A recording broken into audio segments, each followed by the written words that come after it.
मैं तमाम उम्मत मुस्लिमा को मुबारकबाद पेश करना चाहता हूं और उनका शुक्रिया अदा करना चाहता हूं कि गुज़िश्ता दिनों में जब बाबरी मस्जिद का फैसला सुनाया गया उस वक्त भी तमाम ही हमारे साथियों ने बहुत ही सब्र इस्तेक़लाल से काम लिया, लेकिन यह बातें मुझे लगता है कि यह फिरका परस्तों को पसंद नहीं आई और फिर से उन्होंने ये जो एनआरसी और कैब का मामला निकाल दिया है। प्यारे दोस्तों, मैं आप लोगों को बताना चाहता हूं कि हुकूमत महाराष्ट्र में सबसे पहले कैब और एनआरसी के ताल्लुक से वजीर आला से मुलाकात करके उसको मेमोरेंडम देने वाला कोई दूसरा नहीं बल्कि आपका खुद का आपका आमदार है। साथियों,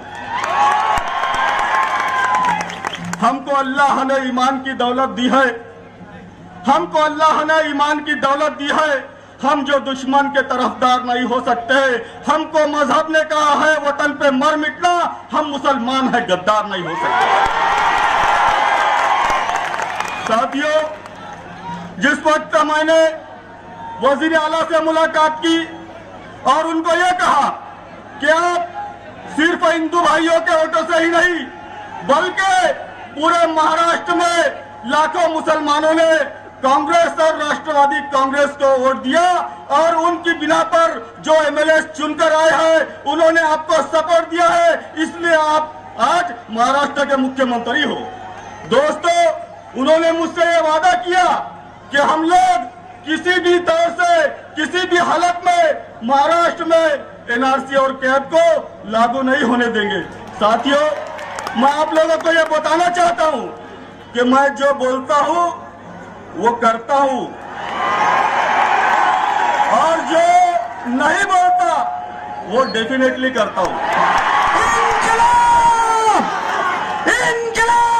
आप लोगों से हिंदू मुस्लिम हिंदुस्तान।